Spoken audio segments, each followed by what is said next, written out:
Hello everyone, welcome to the second video in the Externalities series of videos.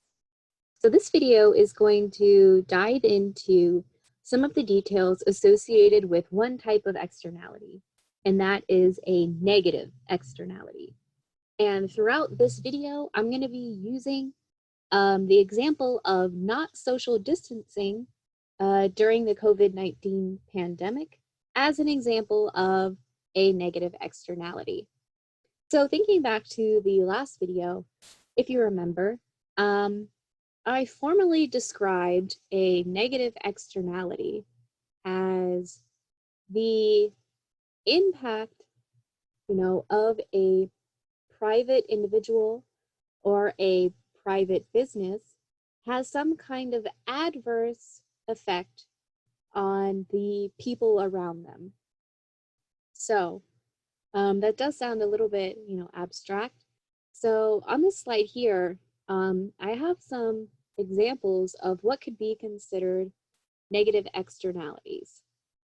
And one of the, commonly used examples in economics classes when we talk about negative externalities is actually air pollution from a factory. So what does this mean? Well, there is a private business that in order to produce whatever it is they're producing, they have to pollute. And there happens to be a small town that lives, or resides downstream and downwind from this factory. So whatever level of pollution the factory decides to be privately optimal is the level of pollution that that factory is going to produce, right? The private factory weighs the benefits and the costs of polluting at a certain level. And once the benefits are equal to the costs, then the factory is going to produce that level of pollution.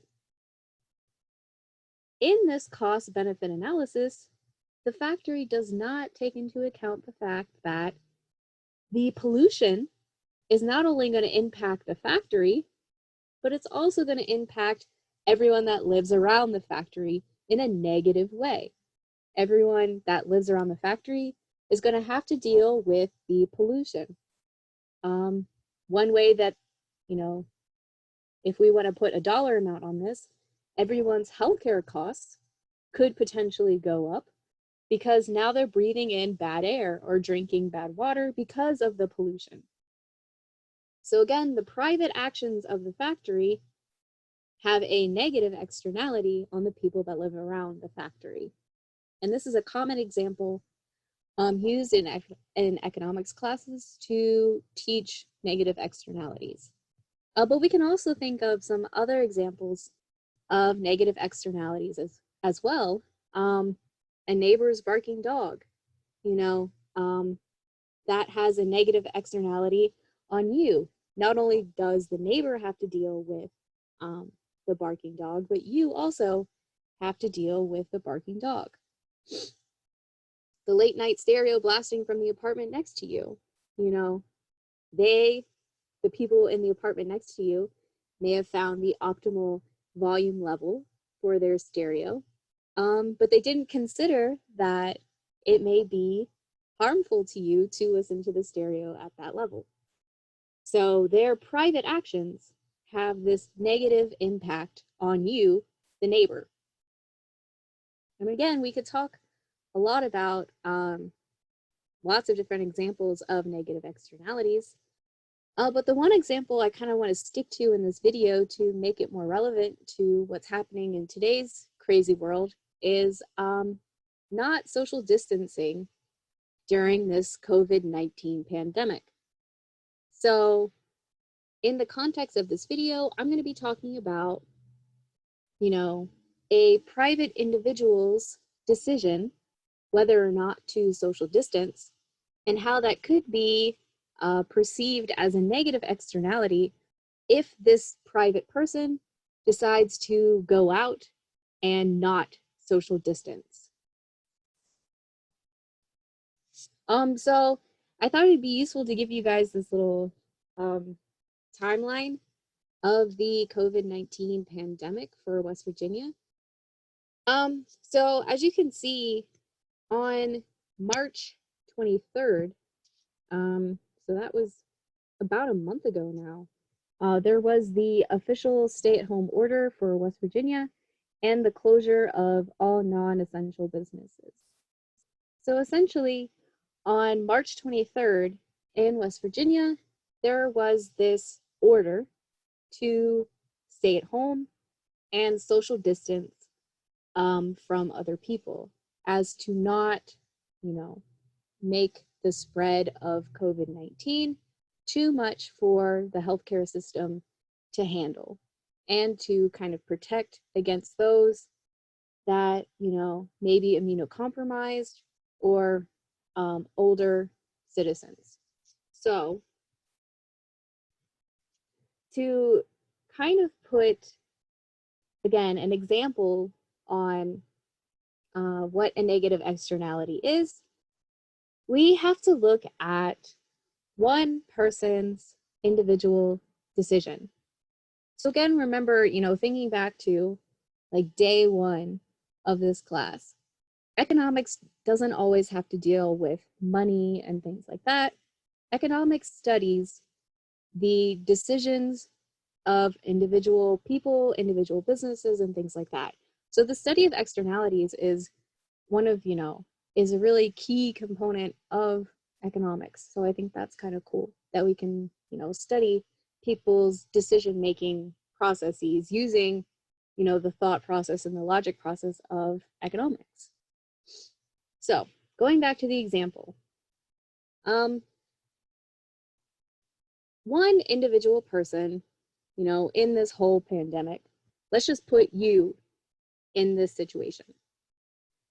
So on March 23rd in West Virginia, there was this stay-at-home order that you have to stay home and social distance yourself from people during this pandemic.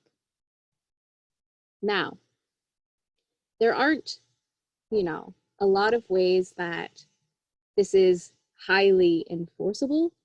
So you may decide as a private individual that maybe I want to go out and see my friends, or maybe I want to continue to work to earn an income and just have fun. I'm not going to stay at home because it doesn't really bother me if I get COVID-19.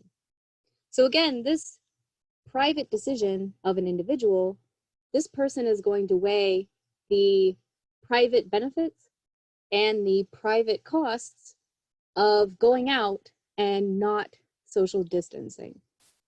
So again, to formally put, some kind of terms and definitions to what I mean by this, the, marginal private benefit of going out and not social distancing could be a number of things to an individual. This could be going out and seeing friends. This could be working to earn an income, or it could just be going out to have fun and to maintain, some sense of normalcy during this pandemic. So the private benefit of going out and not social distancing could be any combination of these things for an individual. Now, if a private individual goes out during the pandemic, the private cost just to that person could be they could possibly get infected with COVID-19. So again, when we're analyzing, this decision made by this one individual person, that person is going to be acting almost in, a selfish or self-interested way. They're only going to be considering the private benefits and the private costs to them, and not necessarily what their actions may do to other people around them. So if we do a simple, cost-benefit analysis, if the private benefits are greater than the private costs, if going out and seeing friends, if working, having fun and all that is provides a greater benefit to the individual versus maybe getting infected with COVID-19, then this person will probably decide to go out and not social distance. If these benefits, however, are less than the private costs, if this person privately feels that, oh, maybe I could get infected with COVID-19 and even all of these benefits don't, they aren't greater than that potential risk for me, then they will decide to stay home and social distance. So again, this person is only going to be taking into account the private benefits and the private costs that they personally will be facing, and they won't internalize the fact that by going out, they may be putting, more people in danger of getting COVID-19. They may inadvertently, infect someone that is immunocompromised, an older individual, or, just by going out, they could speed the infection rate, which could potentially overwhelm the healthcare system. There may not be enough beds or enough hospital space if too many people get infected too fast. And, you guys may have seen this, flatten the curve graphic used on the news and other things like that. And this is kind of what this idea is really hinting at. The whole idea of people choosing to not social distance falls right into this negative externality example. The, private decisions of individuals are not going to take into account that those private decisions may have these negative impacts on other people. It may inadvertently infect someone. It may overwhelm the healthcare system. So the private decision is not going to internalize the social cost that their private decision may have on everyone else.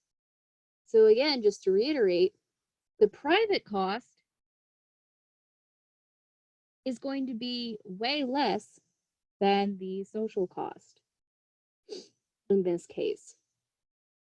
So if this person, was to make a socially optimal decision, they wouldn't only be thinking about their own private costs, they would also think about the cost that they may impose on everyone else by making their decision to go out during, when they should be social distancing.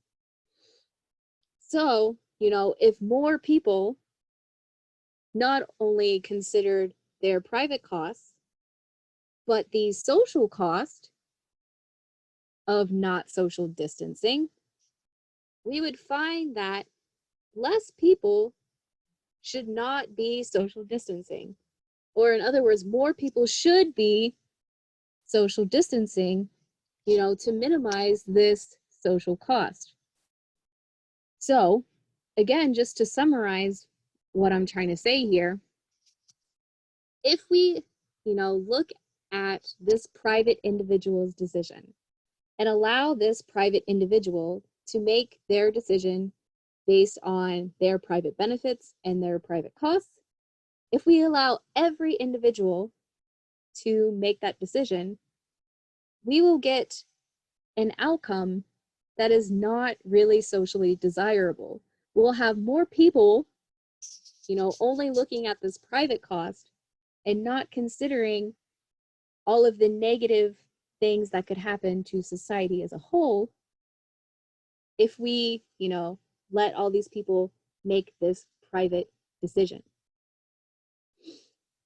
So, in other words, the private kind of market outcome for not social distancing doesn't provide an efficient outcome or a socially desirable outcome from society's point of view.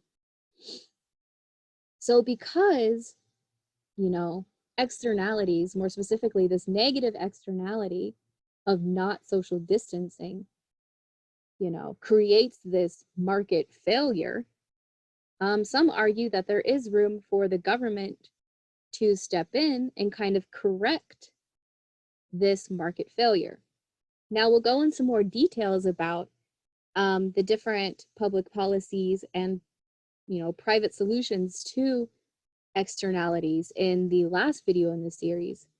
But one quick preview of an example of a public policy that could be implemented to kind of correct a negative externality would be that the government could somehow fine or tax people who decide to go out and not social distance.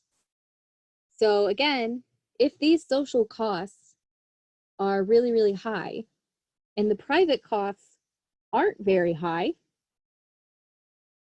then to kind of make people realize that the social costs are quite high, the government could impose additional costs on the private individual to make their private cost almost equal to the social cost. So by doing this, by making the private individual actually pay more for their decision, then maybe this will encourage people to stay home and not go out as much and actually kind of approach this more socially optimal outcome, in terms of this negative externality of not staying home. And again, the same kind of logic could be applied to any one of those other negative externality examples that I gave a couple slides ago. So like the air pollution example,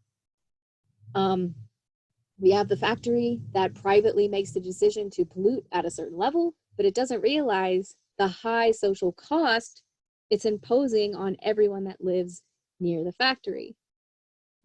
Because all of these people now have higher healthcare costs and other kind of costs associated with the pollution from this private factory.